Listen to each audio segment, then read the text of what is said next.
darkest corners of the human soul, monsters lie in wait, sometimes disguised as ordinary people living quietly among us. This is the story of one of those monsters, a man who brought terror to the streets of Milwaukee. His name was Jeffrey Lionel Dahmer. But this isn't just the story of a serial killer. It's an exploration into the depths of darkness that shook an entire society. A look at the failures of a justice system that had multiple chances to stop him, and a descent into the fragile core of humanity that can twist into something unimaginable. This is a journey into the heart of a tragedy. Picture it, a small, cluttered apartment on 924 North 25th Street in Milwaukee. A smell lingers in the hallway, a nauseating mix of rotting flesh, harsh chemicals, and something indescribable. It's the smell of death, but not a natural one. Here, inside this seemingly ordinary unit, hell itself has taken root. The landlord complains, neighbors are uneasy, but no one truly knows what horror lies behind that locked door. And in the center of it all sits a man, quiet, polite, and disturbingly ordinary, staring at photographs of his own crimes, souvenirs of a nightmare he created. Throughout this story, we will trace every step of this dark case, from Dahmer's strange childhood in Bath, Ohio, to the first sparks of rage that burned in his teenage years. We'll follow him to his first murder at just 18, and through the eerie silence that followed during his time in the Army. Then we'll arrive in Milwaukee, the city where the nightmare reached its peak. Here, Dahmer lured young men, often from minority communities or those living on the margins, with promises of money or modeling. He drugged them, and then this isn't only a story about the victims. It's also about a system's catastrophic failures. We'll uncover how police repeatedly ignored warning signs, even returning escaped victims to their killer. How a 14-year-old boy, Ponorak Synthosomphone, disoriented, bleeding, and barely alive, was handed back to Dahmer by officers who believed his calm lies. That one decision became one of the darkest moments in Milwaukee's criminal history. We'll enter Dahmer's apartment, a macabre laboratory filled with acid, electric drills, and chemical solutions. He confessed to keeping skulls as trophies, preserving organs, and even planning to build a temple of bones. Yet the story doesn't end with his arrest. In the courtroom, Dahmer calmly recounted the horrific details of his acts. We'll examine the motives behind them, his extreme loneliness, twisted sexuality, and obsession with control and possession. And finally, we'll reach his own grim fate. How in prison, he became a victim of violence himself. This is a story about a broken mind, a defenseless society, and a justice that arrived far too late. This is the complete story of Jeffrey Dahmer. The cold wind blowing through the cracked window of apartment 213 carried one message. Winter had come to Milwaukee. But what unfolded behind that window was far colder than any winter could ever be. Here on the second floor of a dull brown brick building, Jeffrey Lionel Dahmer's private hell had taken physical form. The sharp, suffocating scent of chloroform mixed with the stench of rotting flesh, poisoning the heavy, stagnant air of the apartment. On the kitchen table, large plastic containers, once used for frozen meals, were now filled with acid and chunks of dissolving human flesh. The walls bore brownish stains, hastily wiped away, but never completely gone. This was not merely the home of one man. It was a slaughterhouse, a morgue, and a hunter's shack all at once. Jeffrey moved into this apartment in the late 1980s. The neighborhood was quiet, not wealthy, but respectable. Neighbors described him as a quiet, slightly odd man, but essentially harmless. He often came home late at night, sometimes with young men no one had seen before. No one asked questions. Milwaukee was a working-class city, and people respected each other's privacy. But that same respect became the curtain that hid the atrocities behind his door. But where did this darkness begin? Its roots must be sought in a much calmer place than Milwaukee. Bath, Ohio. Jeffrey was born on May 21st, 1960. His father, Lionel, was an intelligent but work-obsessed chemist. His mother, Joyce, struggled with mental health issues and was constantly embroiled in verbal and physical fights with her husband. The Dahmer household was a battlefield filled with shouting and anxiety. Young Jeffrey was a shy, withdrawn boy who retreated into himself. He had trouble connecting with others and was often bullied by his peers. The first signs of deviation appeared early. He was deeply fascinated by collecting dead insects, carefully arranging them in boxes. Later, this interest expanded to dead animals. He would pick up squirrels, cats, and dogs from the roadside and bring them home, where he dissected them and cleaned their bones for preservation. His parents, absorbed in their own conflicts, dismissed these strange behaviors as a phase that would pass. As he entered adolescence, Jeffrey's loneliness deepened. He turned to alcohol as an escape from the reality he lived in. In high school, classmates nicknamed him the weird guy. He couldn't form connections, especially not with girls.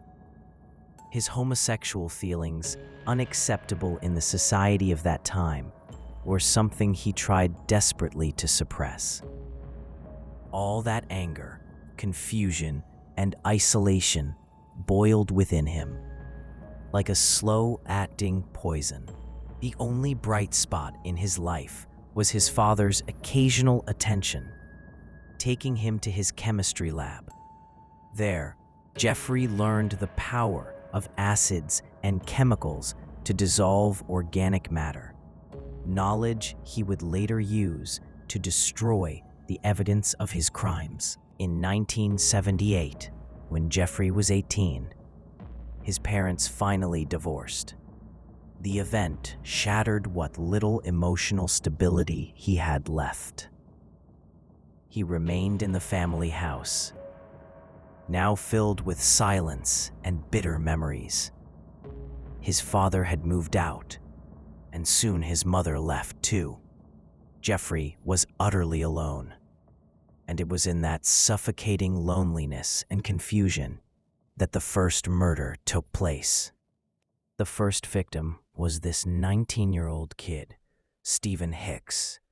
He was hitchhiking and ended up near Bath on June 18, 1978. Dahmer picked him up on his way to a rock concert. They hung out, had some drinks, and ended up back at Jeff's empty house. What went down that afternoon is kind of fuzzy, but based on what Dahmer later admitted, they hooked up. Then, when Hicks was about to bounce, Jeff just snapped. He couldn't stand the thought of being alone. He whacked Hicks on the head with a barbell and then strangled him. He stashed the body under the bathtub in the house and later buried it in the woods nearby. But getting paranoid it would be found, he went back a few days later. He dug it up, chopped it into pieces, and dissolved the flesh in acid. He crushed the bones and scattered them in the forest. That was his first time dismembering a body, something that would become his messed up routine in the years to come. After that kill, Jeff was a total wreck. He didn't feel guilty, just scared of getting caught. He ditched the house and joined the army. The army, for a little while, gave some structure to his aimless life. They sent him to Germany as a medic, but his isolation and boozing just got worse. He was acting so weird that they finally kicked him out after 2 years with a less than honorable discharge. It was just another failure. He went back to the States, this time moving to Milwaukee, where his dad was living. He got a job at the Milwaukee chocolate factory for a bit, but a normal life was just in Milwaukee. He started hanging out in gay bars, places like the 219 Club and the Phoenix. But even there, he was a total outsider, way too quiet and a serious drunk. He wasn't looking for a partner. He was on the hunt. His victims were usually young guys, often minorities, Black, Asian, Latino, guys living on the fringes of society, the kind nobody would miss much. His method was almost always the same. He'd meet them at a bar, lure them back to his Oxford Street apartment with cash, promises of more drinks, or to take some photos. Then, he'd slip them a drink spiked with heavy-duty sedatives, like Valium or sleeping pills. Once the victim was knocked out, Dahmer would strangle him. But for Dahmer, the killing wasn't the end of it. It was the start of some twisted ritual. He'd have sex with the corpses. This necrophilia thing gave him a deep sense of pleasure and ownership. Then came the dismemberment. He'd chop up the body in the bathtub to avoid a huge mess, with the precision of a surgeon, but for all the wrong reasons. He'd strip the flesh from the bone. He'd usually keep the skull, cleaning and painting it like some sick trophy. He'd keep some body parts, like the heart or biceps, in his fridge and later eat them. He admitted he did it to keep the victim inside him forever. The rest of the remains he'd dissolve in hydrochloric acid or bag up in black trash bags and dump in the neighborhood dumpsters. Sometimes he'd take the bones, smash them with a hammer, and scatter the pieces in the woods around Milwaukee. Okay, here's the translation into natural, conversational English. His apartment had turned into a total house of horrors. Cops found 3 human skulls in his closet. In the freezer, there was a severed head, a heart, and a human hand. A blue drum in the corner of the bedroom was filled with acid and the remains of 3 bodies. The stench was so bad that the detectives who first entered had to cover their faces with masks, and some of them ran outside to throw up. But maybe the weirdest thing was Dahmer's Polaroid album. He took photos of his victims, both before and after their deaths. These pictures, taken with complete coldness, were proof of his sick pride in what he'd done. He'd created his own personal Bible of his crimes. And through all this, the system kept dropping the ball on chances to stop him. On May 27th, 1991, a young, naked man managed to escape from Dahmer's apartment and ran to two women on the street for help. They called the cops. When the officers showed up, the man, who was later identified as a black victim named Tracy Edwards, was delirious and terrified. But Dahmer, with this creepy calm, told the officers that Tracy was his good friend and they'd just had a drunken argument. The police, without digging any deeper, bought Dahmer's story and handed Tracy Edwards right back to him. Tracy Edwards' fate was never confirmed. He's one of Dahmer's presumed victims. The system's most disastrous failure, though, was with Konarak Synthesomphone, a 14-year-old Laotian boy. On May 27, 1991, just a few hours after the Tracy Edwards incident, Konarak, drugged and disoriented, escaped from Dahmer's apartment. He was stumbling down the street naked, confused, with a lock and chain on his ankle. 3 women from the neighborhood, Gladys, Sandra, and Nicole, saw him and called 911. When 2 police officers, John Balcerzak and Joseph Gabrish, arrived, Dahmer showed up right behind them. He calmly claimed that Konarak was his 19-year-old lover and they just had a little domestic dispute. Even though Konarak was clearly underage and couldn't speak English, and despite the women's serious concerns, the officers believed Dahmer. They handed the scared, crying boy back to him and just left them there. That night, Konarak Synthesomphone was murdered. Dahmer later admitted he strangled him and had sex with his corpse.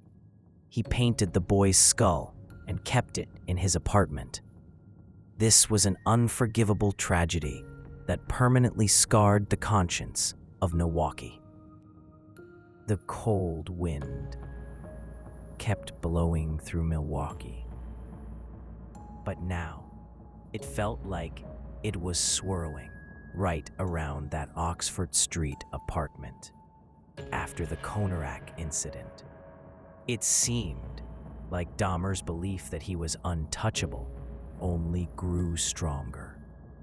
He became more brazen and reckless, thinking he could talk his way out of anything. The killings picked up pace.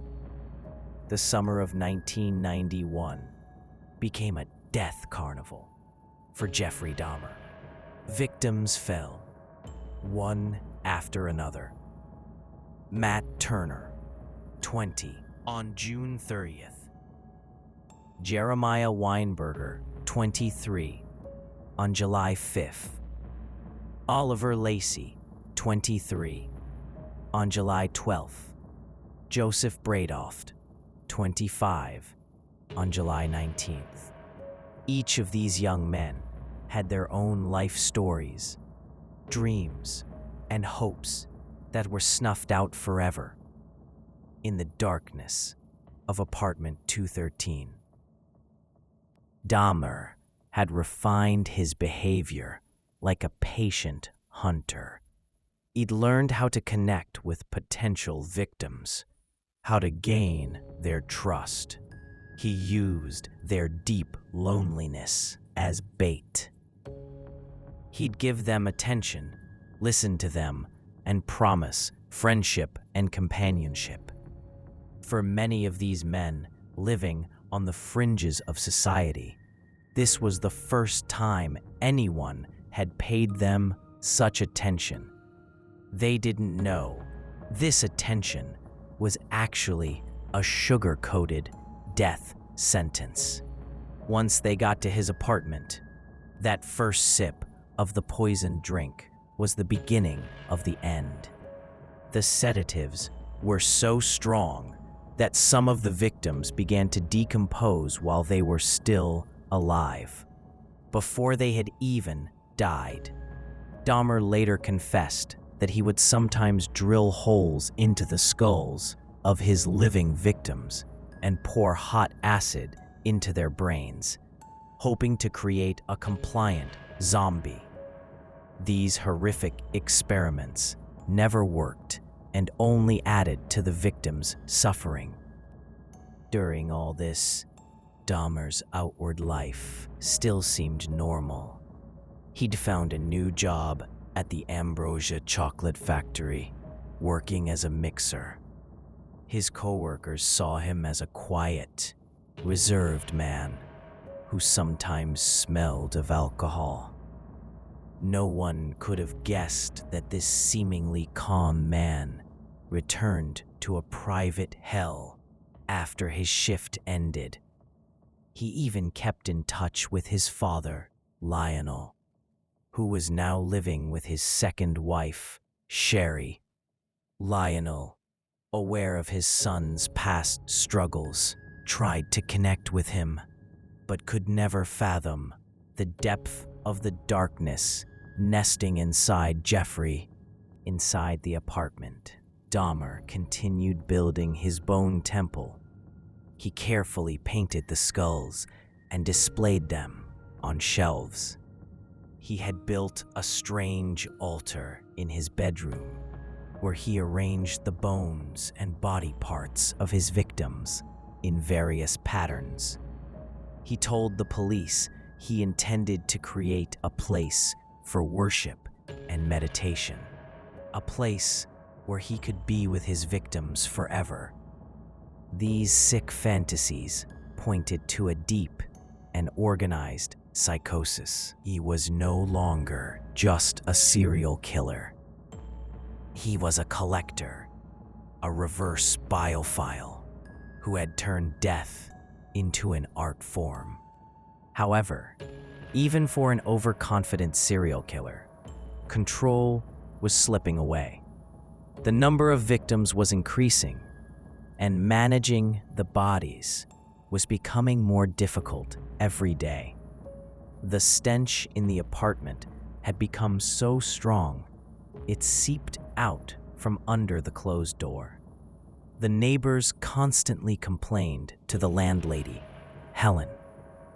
Helen went to Dahmer's apartment several times to complain about the smell, but Dahmer always calmed her down with excuses, like rotted meat in the fridge or plumbing problems. During one of these visits, Helen noticed the blue drum in the bedroom, which Dahmer claimed he used for cleaning fish.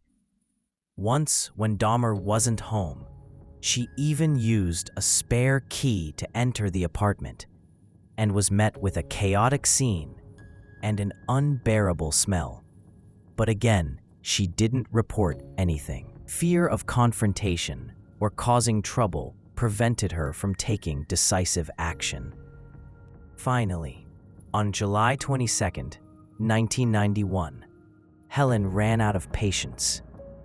She gave Dahmer an ultimatum: either get rid of the smell within a few days, or she would call the police.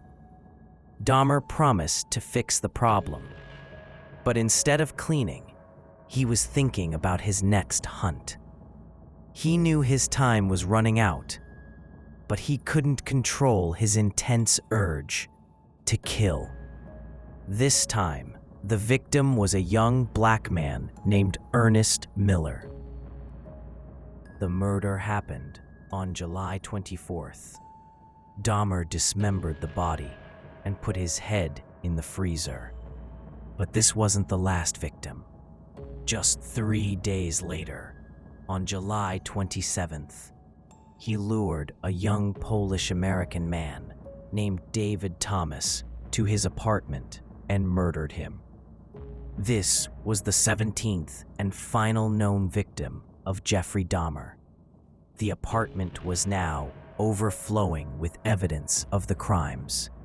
The 2 recently dismembered bodies weren't completely disposed of yet. Skulls were in the closet, body parts in the freezer, and the acid drum was full of human remains. Dahmer was standing on the edge of the abyss. Only a single spark was needed for this entire house of cards to come crashing down.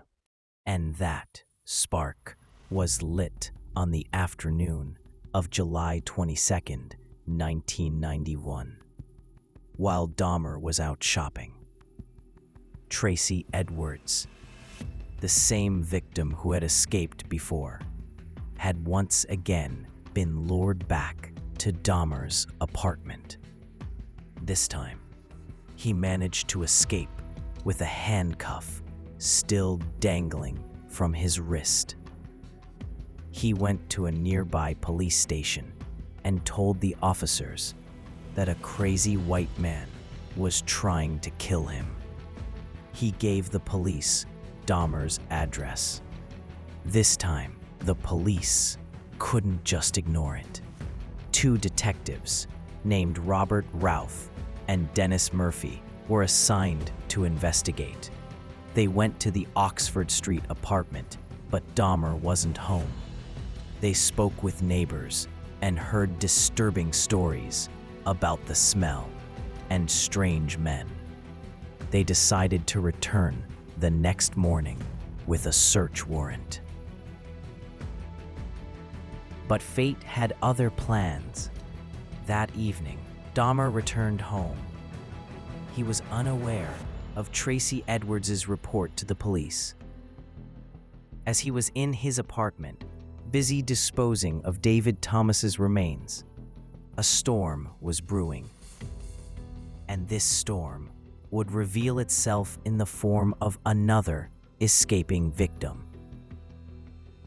It's about 11:30 p.m. on July 22nd, 1991. The streets of Milwaukee were almost deserted, but in apartment 213 on Oxford Street, another crime was unfolding. Jeffrey Dahmer, completely unaware of Tracy Edwards' police report, was in his apartment, destroying the remains of David Thomas's body. Yet fate was about to bring an end to his nightmare. Nearby, a young black man named Tracy Edwards, still groggy from sedatives, but with a stronger will, managed to free himself from the handcuffs Dahmer had fastened to his wrists. Wearing only shorts, he escaped from the apartment and ran into the street. This time, unlike before, he went straight to a police station. The Milwaukee District 4 police station was only a few blocks from Dahmer's apartment. Tracy Edwards, with terrified eyes and speech slurred from the drugs, presented himself to the officers at the station. He told an unbelievable story about a crazy white man who had lured him, drugged him, and intended to kill him. He gave the police Dahmer's exact address. This time, the officers couldn't ignore the report.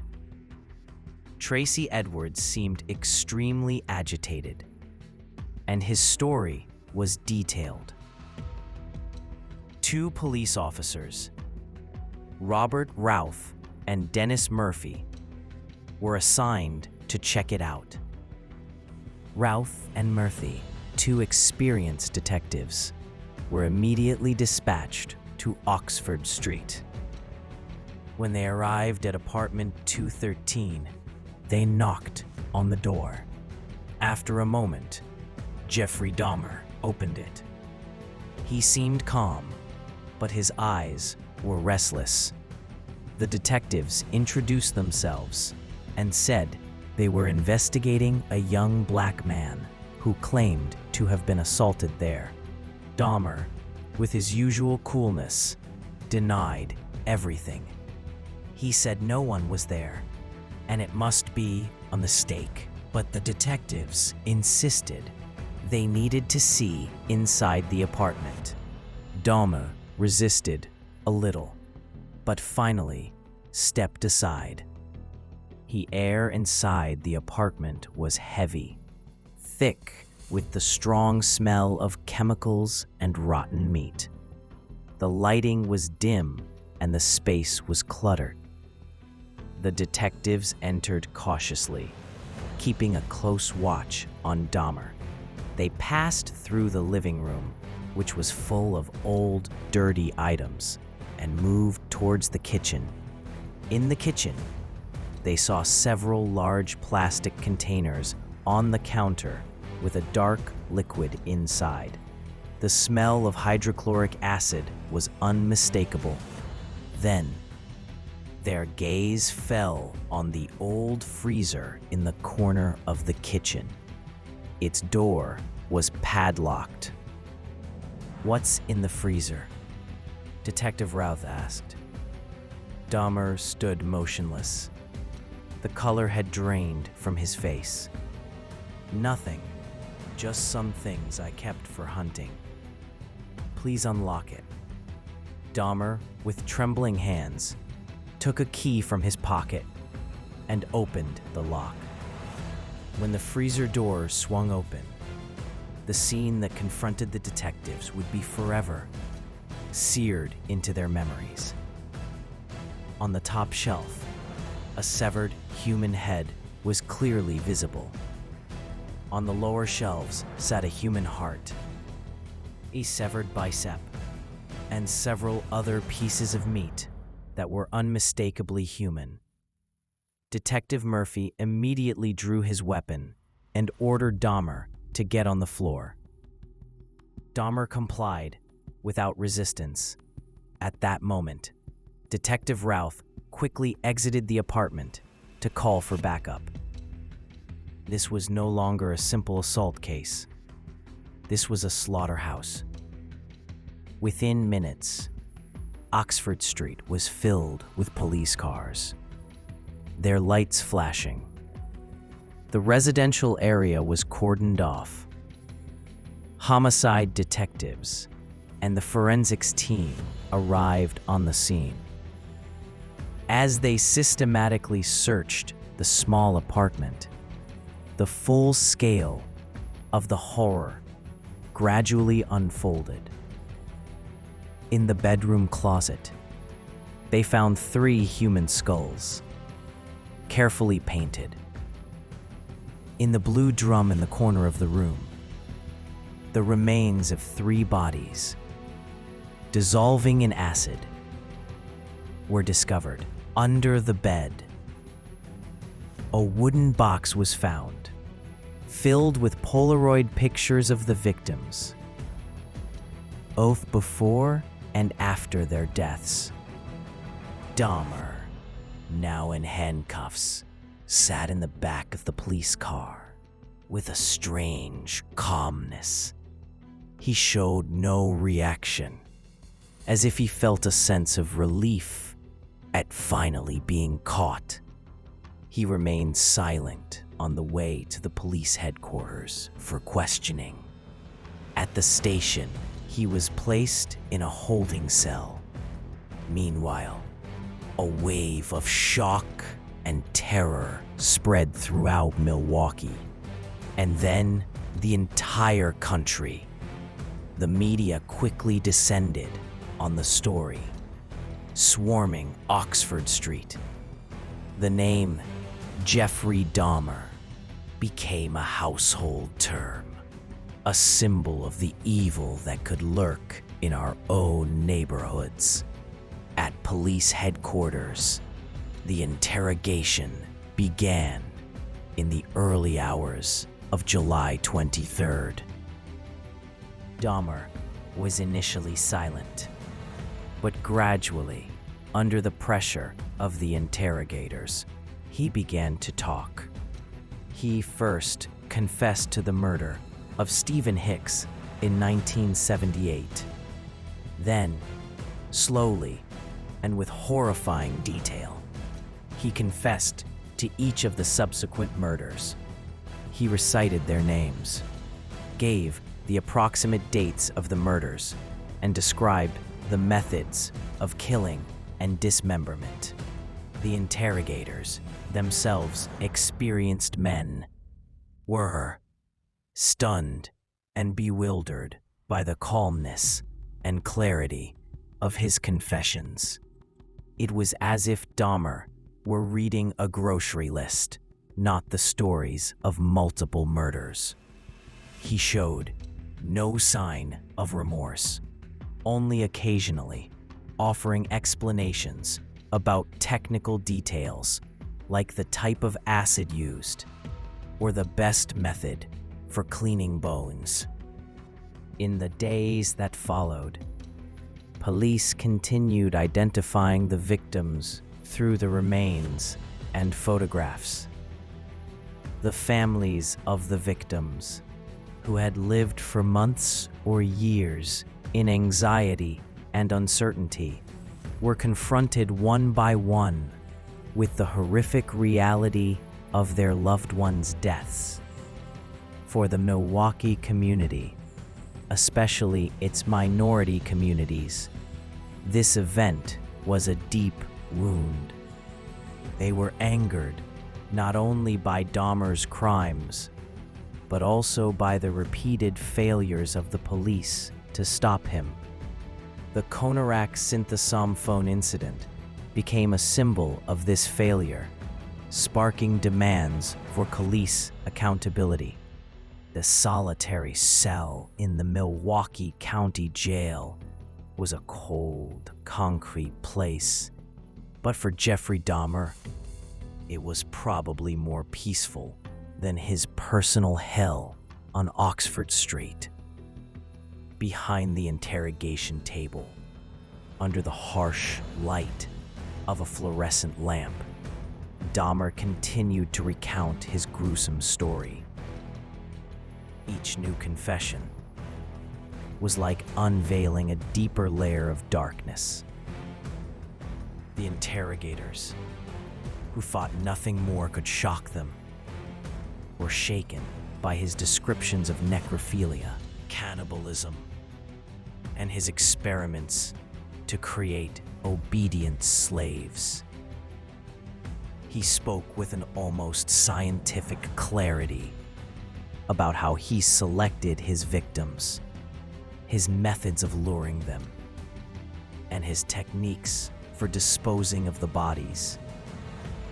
He seemed to take pleasure in sharing these details, as if this were the only significant achievement of his life. Outside the jail, a media firestorm had erupted. Newspapers were filled with bold headlines like "The Milwaukee Night Stalker" and "The Oxford Street Monster." Images of Dahmer, with his thick glasses and empty gaze, were on the front page of every paper. The victims' families appeared in television interviews, expressing their pain and anger. The Milwaukee community, particularly the African American and Asian American communities, was outraged and in mourning. Protests were held in front of police headquarters, demanding the resignation of the police chief and the punishment of the officers involved in the Konarak Synthesome case. This case had exposed not just a criminal tragedy, but a social and institutional crisis. On July 30th, 1991, Dahmer was formally charged with 4 counts of murder. These charges were just the beginning. As the investigation continued and the number of identified victims grew, prosecutors were building an overwhelmingly strong case. The physical evidence was overwhelming. Fingerprints, DNA, photographs, and Dahmer's own confessions. The main question was not whether he was guilty, but whether he was mentally competent to stand trial. His defense attorneys, Gerald Boyle and Wendy Patricus, were clearly moving towards an insanity defense. They argued that Dahmer suffered from a severe mental illness that prevented him from understanding the criminal nature of his actions or from cooperating with his attorneys. On August 5th, 1991, Dahmer appeared in court for his bail hearing. It was the first time he was seen in public. A crowd of reporters and ordinary citizens had gathered around the courthouse. Dressed in a simple suit and glasses, Dahmer appeared calm and emotionless when the judge announced that bail was impossible for such serious charges. He showed no reaction. This image of a calm, seemingly ordinary man was utterly incomprehensible to many, standing in stark contrast to the crimes he had committed. Behind the scenes, the prosecution team, led by District Attorney Michael McCann and his deputy James Wall, was preparing for a historic trial. They knew the insanity defense was a serious threat. They hired their own psychiatrists to examine Dahmer and prove that he suffered from antisocial personality disorder, but not from full-blown insanity. They argued that he knew his actions were wrong because he took steps to hide the evidence, lied to the police, and lured his victims from public places to the privacy of his home. These were all signs of a planning, calculating mind, not a madman who had lost control. Meanwhile, in jail, Dahmer was meeting with the defense's psychiatrists, including Dr. Frederick Fossine and Dr. George Palmer. In lengthy interviews, these psychiatrists tried to uncover the depths of his mental illness. Dahmer cooperated with them too, speaking about his delusions, fantasies, and motivations. He said he had an intense desire for total control over others and a deep fear of being abandoned. In his mind, death was a way for his victims to stay with him forever, to never leave him. Eating parts of them was a way to merge them with himself. While these thoughts were clearly pathological, the prosecution argued they did not necessarily constitute legal insanity. On January 13, 1992, the Wisconsin Attorney General filed formal charges against Dahmer. 15 counts of first-degree murder. Each charge carried a potential sentence of life imprisonment without the possibility of parole. To these charges, Dahmer pleaded not guilty by reason of mental disease or defect, essentially an insanity plea. The stage was set for an epic legal battle. The trial of Jeffrey Dahmer began on July 6, 1992, in Milwaukee. Judge Lawrence Graham presided over the courtroom. The room was packed with reporters, victims' families, and curious onlookers. Dahmer sat quietly and still throughout the proceedings, often looking down or staring at his psychiatrists and lawyers. In his opening statement, Prosecutor McCann detailed Dahmer's crimes in horrifying detail, emphasizing his planning and secrecy. He told the jury this man was a hunter. He hunted his victims, he killed them, and then he tried to erase any trace of their existence. He knew what he was doing, and he knew it was wrong. In contrast, defense attorney Boyle emphasized Dahmer's severe mental illness. He described Dahmer as a psychotic individual, dominated by delusions and uncontrollable compulsions. He said, "Jeffrey Dahmer is sick. He suffers from a mental disease that prevented him from stopping these horrific acts. He is not a monster. He is a sick man." During the trial, the prosecutors presented physical evidence, Polaroid photos of the victims, painted skulls, cutting tools, and the acid drum. They called upon the police interrogators to recount Dahmer's detailed confessions for the jury. The victims' families also testified, telling the stories of their loved ones' lives and the pain of their disappearances. These testimonies were deeply moving, bringing tears to the eyes of many in the courtroom. Then came the turn of the psychiatrists.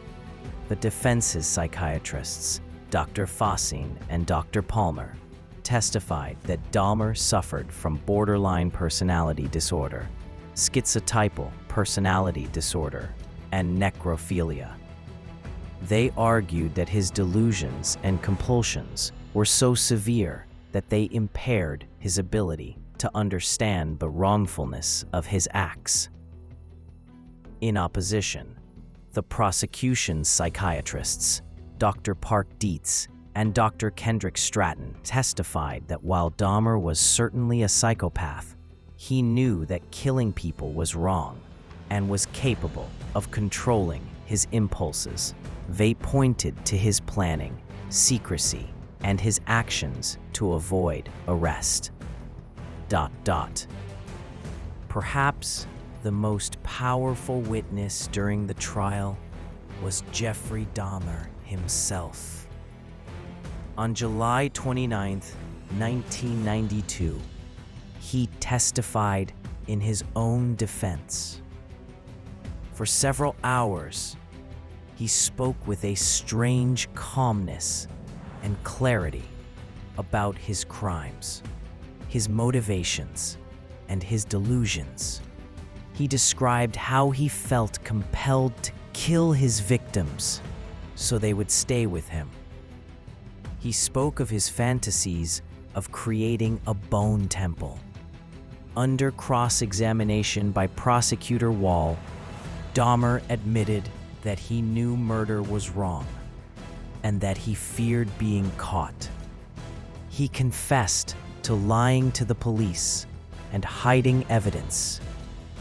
These admissions severely undermined the insanity defense. The atmosphere in the courtroom on that final day of Dahmer's testimony was heavy with anticipation. The cross-examination by Prosecutor Wall was the trial's turning point. Wall calmly but insistently pressed Dahmer to admit that he knew the difference between right and wrong. In a monotone voice, Dahmer confirmed that he knew killing people was against the law. He admitted that he would hide his photos and souvenirs. When the police came to investigate complaints from neighbors, he admitted he was afraid of being arrested. These admissions shattered the core of the insanity defense. If he truly believed his actions were right, why did he hide them? If he had lost control, how was he able to plan and execute so many murders with such precision? After the closing of arguments, both sides presented their closing statements. Prosecutor McCann asked the jury to deliver justice for the 15 victims and their families. He said, "This man is a murderer, a predator. Mental illness may explain why he did it, but it does not entitle him to escape responsibility." In contrast, Attorney Boyle asked the jury to find Dahmer guilty but mentally ill due to his severe mental disease and to send him to a psychiatric hospital, not a prison. He argued, as a civilized society, we must treat those who are profoundly sick, not throw them into prisons where they cannot be helped. On February 15, 1992, the jury retreated to deliberate. Their discussion lasted only 5 hours. That afternoon, they returned to the courtroom. The foreman handed the verdict form to Judge Graham. An absolute silence fell over the court. The judge began to read the verdict for each of the 15 counts of murder. Guilty. The word was repeated 15 times. The jury had found Dahmer guilty on all counts and had rejected the insanity defense. As the verdict was read, Dahmer showed no reaction. He looked down, as if staring at something in the distance. The victims' families, with tear-filled eyes, embraced one another. Finally, justice was being served, though no sentence could ever heal the pain of their loss. On February 17, 1992, Jeffrey Dahmer appeared in court for his final sentencing. This session provided an opportunity for the victims' families to present victim impact statements. One by one, they approached the podium. Then, it was Judge Graham's turn to deliver the sentence. In effect, it was a death sentence in prison. Dahmer, showing no emotion, was led out of the courtroom to begin his sentence at the Columbia Correctional Institution in Portage, Wisconsin. For many, this was the end of the story. The monster had been caged. But for Dahmer, life in prison brought new challenges. He was held in administrative segregation, isolated from other inmates. This was done both for his own protection and to protect others, as many inmates wanted him dead due to the public revulsion his crimes had inspired.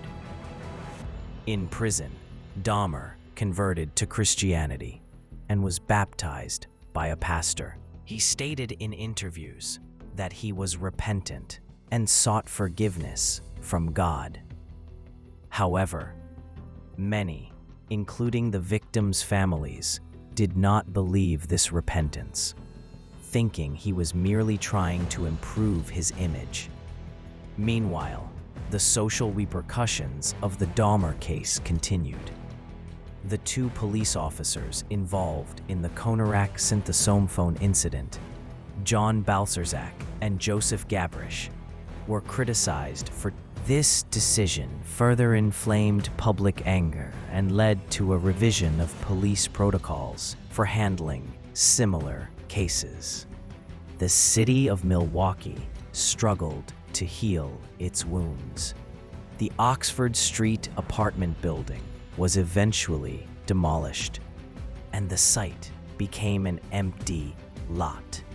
Many believed this was necessary, hoping the city's soul could finally find some peace. But the story of Jeffrey Dahmer, even behind prison bars, had a tragic end.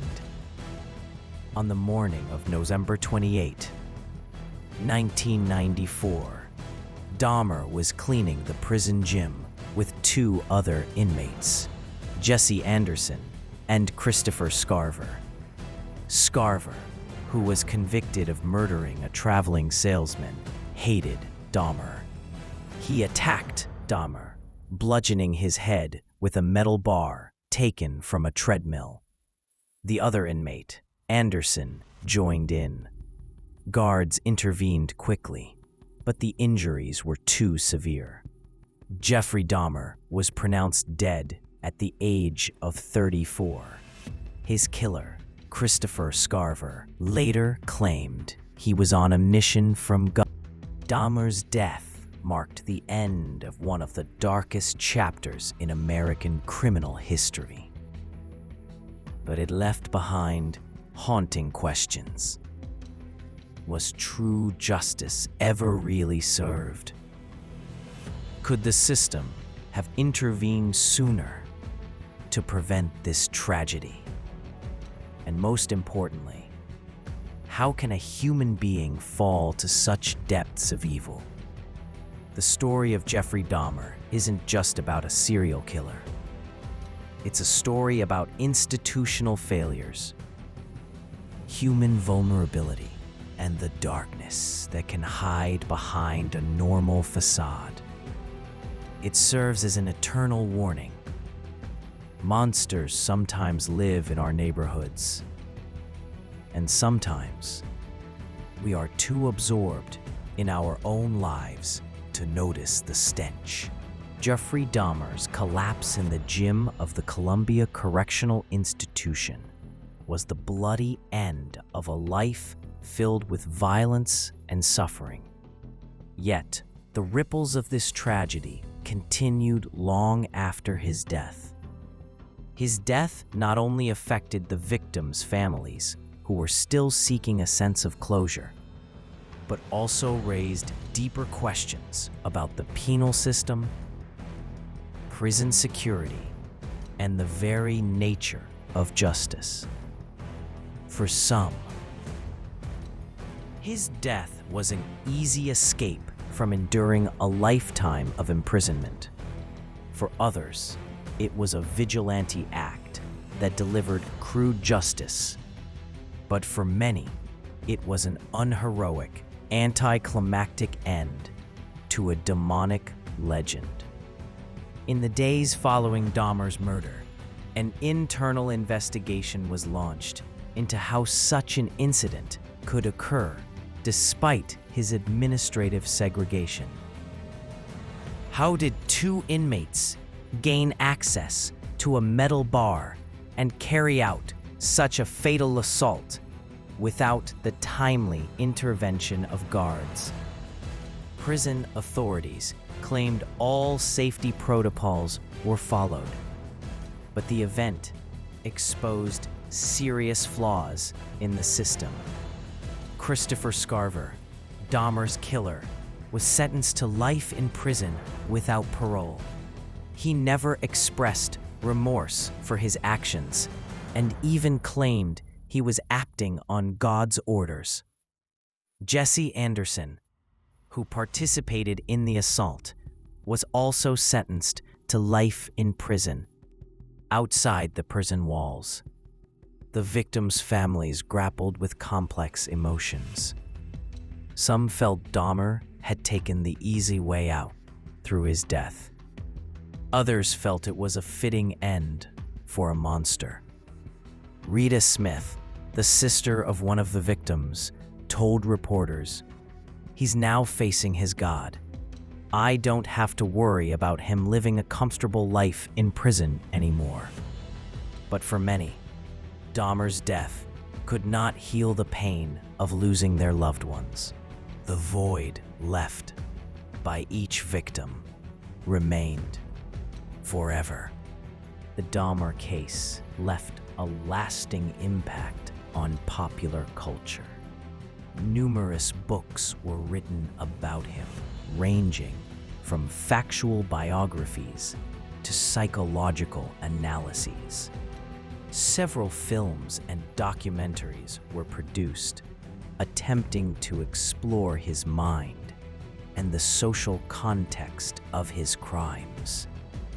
While these works aimed to provide an accurate narrative, they were sometimes criticized for creating a kind of celebrity out of a serial killer and pushing the victim's suffering to the sidelines. The name Jeffrey Dahmer was etched onto the list of America's most notorious serial killers, alongside Ted Bundy and John Wayne Gacy. Perhaps the most important legacy of the Dahmer case, however, was the institutional changes it spurred, especially regarding the assessment of mental illness in criminal cases. While no change could undo the past, there was hope that it would prevent such tragedies from repeating in the future. For psychiatrists and criminologists, Dahmer remains a complex case study. His unique combination of personality disorders, necrophilia, cannibalism, and grandiose delusions raised profound questions about the nature of evil and the boundaries of mental illness. Was he a psychotic, a psychopath, or a victim of a broken mind influenced by a toxic mix of genetics, environment, and trauma? The debates continue. Some argue he was a classic psychopath with a complete lack of empathy. Others emphasize the role of profound loneliness, isolation, and repressed sexuality in driving his behavior. Dahmer's father, Lionel, became a public figure in the years following his son's arrest. He gave interviews and wrote a book, attempting to provide his own account of events. He expressed deep guilt, questioning whether he could have done anything to prevent the tragedy. He acknowledged the role that his divorce and family conflicts may have played. Lionel Dahmer publicly expressed remorse for his son until his own death in 2014 and apologized to the victims' families. This act, while never sufficient, was seen by some as a step toward reconciliation. Dahmer's mother, Joyce, from whom he was estranged, lived in silence and rarely appeared in public. She passed away in 2000. It is said she never recovered from the pain caused by her son's actions. Today, the site of the former Oxford Street apartment is an empty lot. There's no plaque or memorial to indicate what happened there.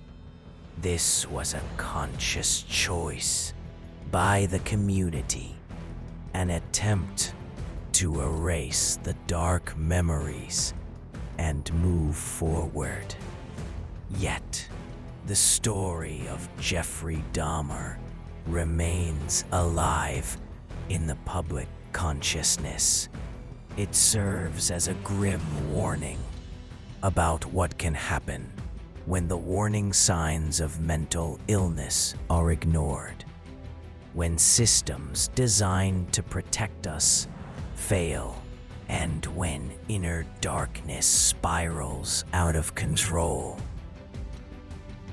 In the end, perhaps it can be said that Jeffrey Dahmer was also a victim of a sick mind that dragged him into the abyss of unimaginable crimes. Yet, this never serves as an absolution for him. The responsibility for his actions rests squarely on his own shoulders. The real victims are the young men who lost their lives and futures, and the families who were forever scarred. Theirs are the stories that must be remembered, not the story of their killer. They were the ones with names, faces, and dreams.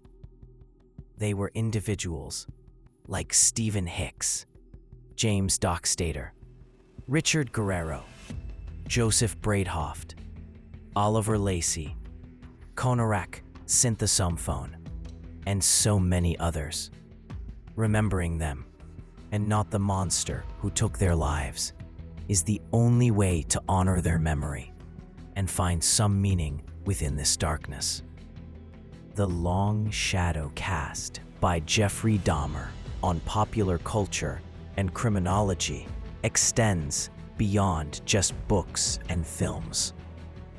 His case has become a staple case study in psychology, law, and criminology courses. Students around the world analyze his file to understand the complexities of a serial killer's mind and the systemic failures that allowed him to operate for so long. But beyond academia, Dahmer's story raises profound ethical questions about how society deals with such individuals. Following Dahmer's death, the debate over the death penalty for serial killers was reignited. Some argued that if Wisconsin had capital punishment, Dahmer would have been sentenced to it, preventing his prison murder. Others contended that life imprisonment without parole is a harsher punishment, forcing the criminal to live with their crimes every single day. This debate continues, with the Dahmer case often cited as a reference point. For the victims' families, life after Dahmer has been a long and painful journey, and resilience. In the world of psychiatry, the Dahmer case contributed to our understanding of paraphilias, sexual deviations, and their link to violence. His necrophilia was an extreme case, but it prompted further questions about how such urges develop and how they can be treated. While a complete cure for such conditions remains difficult, Dahmer's case highlighted the importance of early intervention and mental health treatment in at-risk communities. In Milwaukee, Dahmer's legacy is complex. The city is forever linked to his name, just as it is to Harley-Davidson and Miller Brewing Company. But the people of Milwaukee are determined not to let this dark chapter define their identity. They have focused on their community, diversity, and resilience. Social programs to support at-risk youth have been strengthened, hoping that by addressing the roots of isolation and despair, the emergence of another Jeffrey Dahmer can be prevented. In prison, Christopher Scarver, Dahmer's killer, died in 2015 at the age of 52. He never expressed regret for killing Dahmer. In interviews, he claimed he was chosen by God to eradicate evil.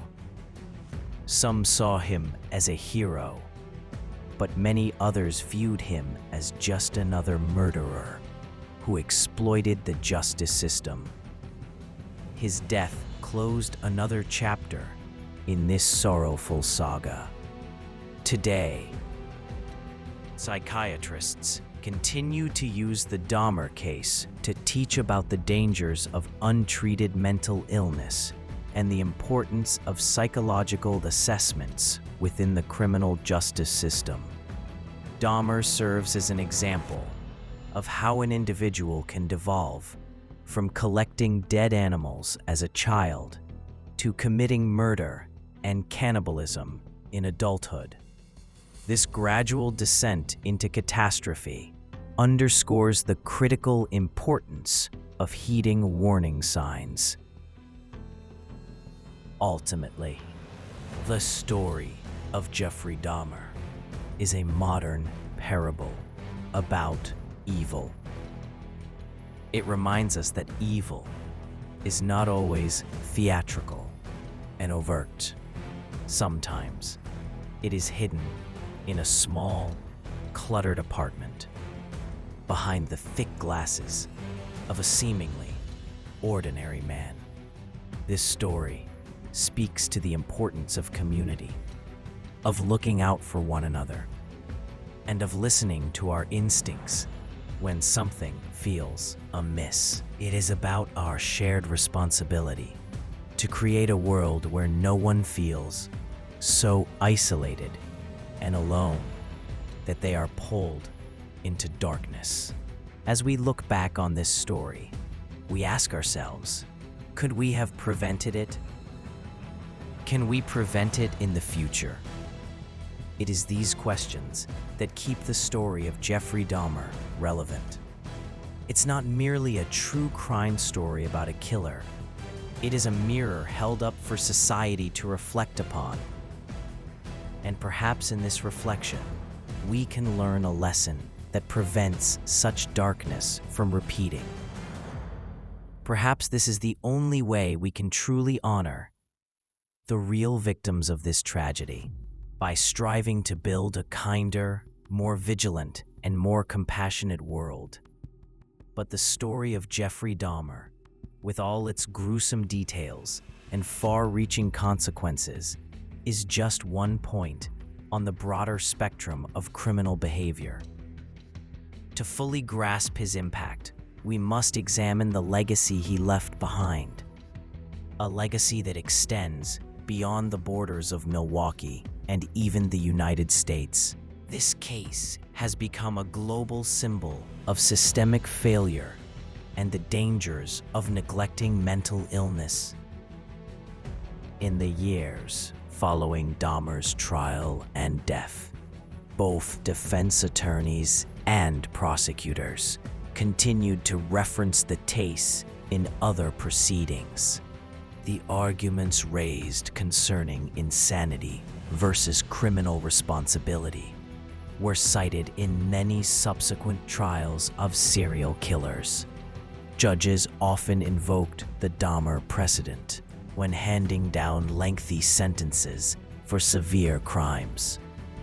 The case became an important precedent in criminal law, particularly regarding how to handle defendants who suffer from mental illness but do not necessarily qualify for an insanity defense. In the world of media, the Dahmer case sparked ethical debates regarding the coverage of serial killers. Many critics argued that the extensive media focus on Dahmer was dangerously centered on the killer himself, rather than on the victims and systemic failures. This led to the establishment of new guidelines in newsrooms across the country. to avoid glamorizing criminals and creating a sense of notoriety for them. Today, many news organizations strive to cover such cases with greater sensitivity, focusing on the impact on the community and the victims. For the psychiatric community, Dahmer remains a case study in the limitations of diagnosis. Was he psychotic, a psychopath, or did he suffer from a rare personality disorder?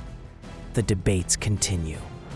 Dr. Part Dietz, the psychiatrist who testified for the prosecution, later stated that Dahmer was one of several serial killers he had assessed, each unique, yet all sharing a common lack of empathy.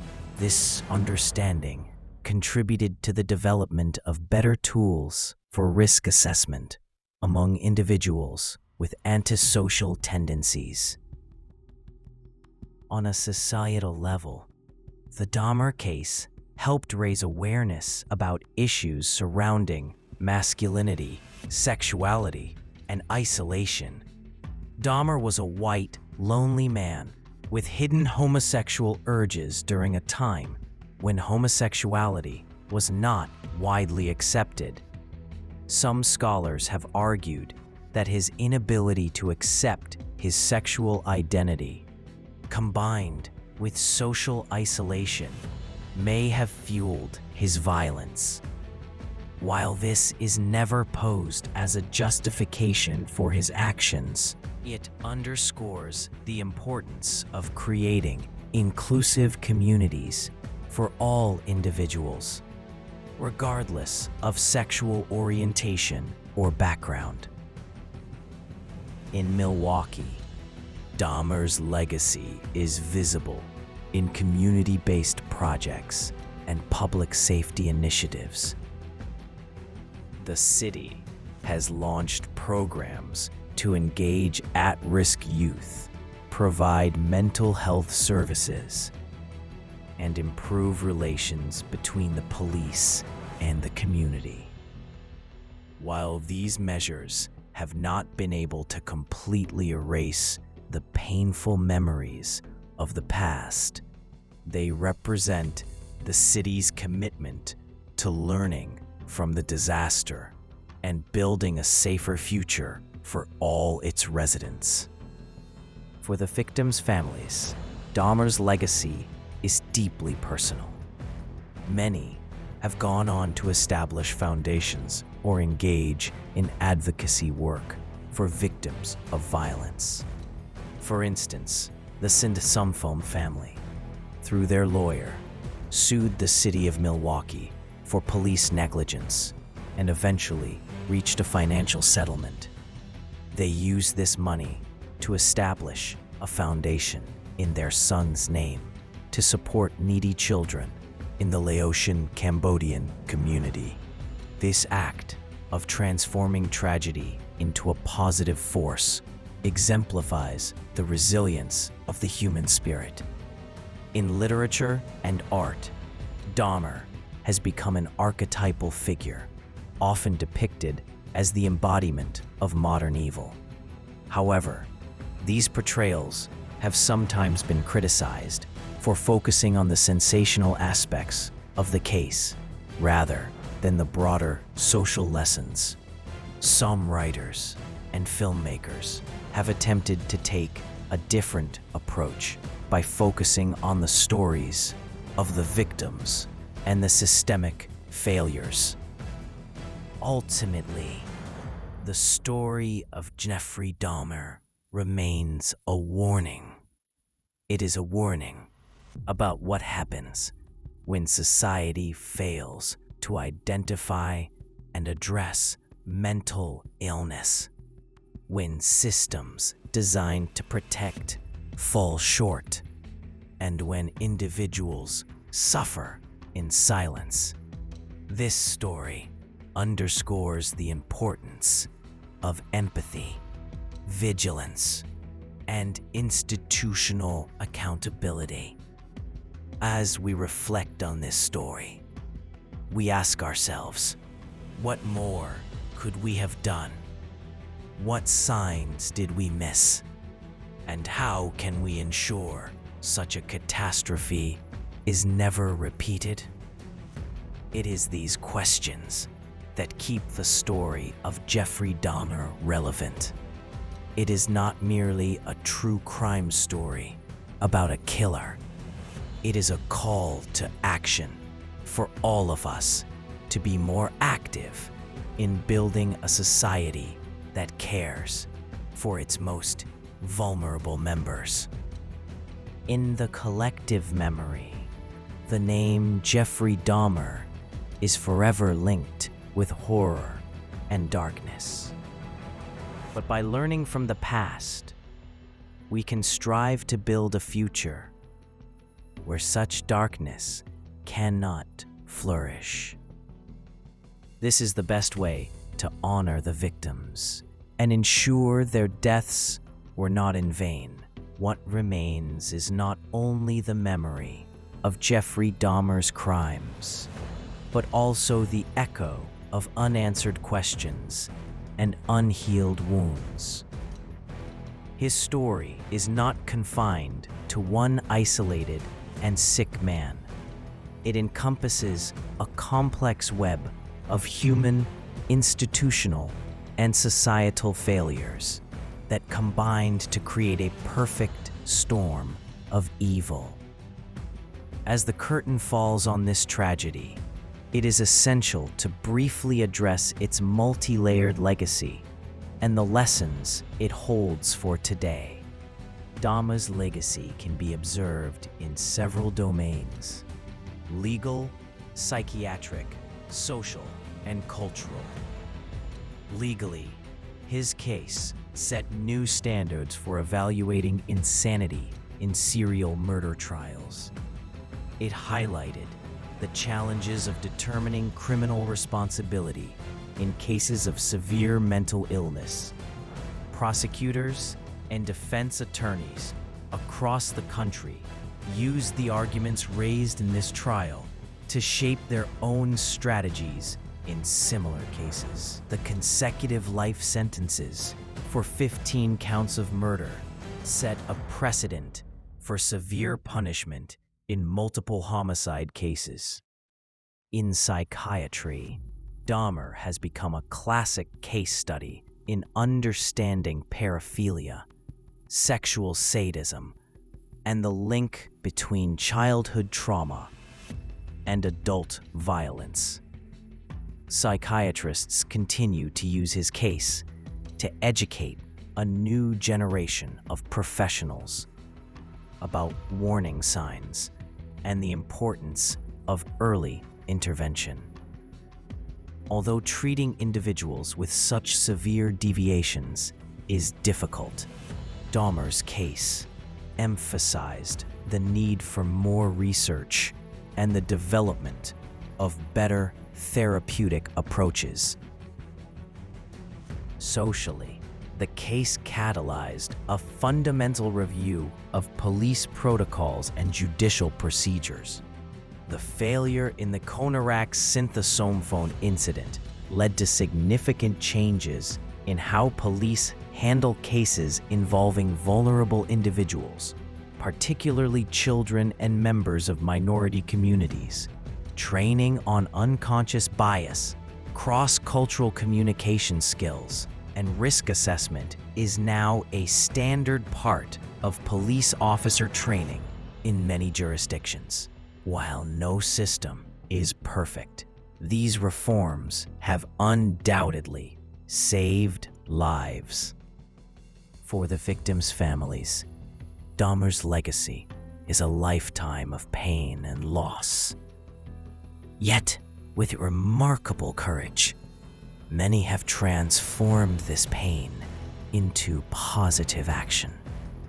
By advocating for reform, participating in victim support groups, and preserving the memory of their loved ones, they have ensured that the victims are not forgotten. Their stories are a reminder that at the heart of this tragedy were human beings with hopes and dreams that were brutally cut short. On a cultural level, the Dahmer case is a cautionary tale about the dangers of sensationalizing crime. It sparked crucial debates about journalistic ethics and the media's responsibility in covering such cases. Today, many media outlets strive to report these stories with greater sensitivity, focusing on the impact on the community and the victims rather than centering the perpetrator. Ultimately, the story of Jeffrey Dahmer speaks to us as a society. It asks us, at what point does a person become so isolated and abandoned that they fall into darkness? When do the systems designed for support fail? And what is our responsibility toward one another as neighbors, friends, and citizens? These are not comfortable questions, but they are essential to ask. As we move further from this dark chapter in history, let us hold the memory of the victims in our hearts. Stephen Hicks, James Dockstader, Richard Guerrero, Ernest Miller, David Thomas, Konarak Synthosamphone, and all the others whose names and stories have been part of this narrative. Let their memory compel us to build a society where no one feels so alone that they descend into violence. A society where our systems protect the most vulnerable, and a society where darkness is never allowed to go unchallenged. The story of Jeffrey Dahmer has ended, but its ripples continue. May those ripples guide us toward a future where such tragedies are not only rare, but impossible. This is the greatest hope we can draw from the darkness, and the highest tribute we can pay to those who lost their lives.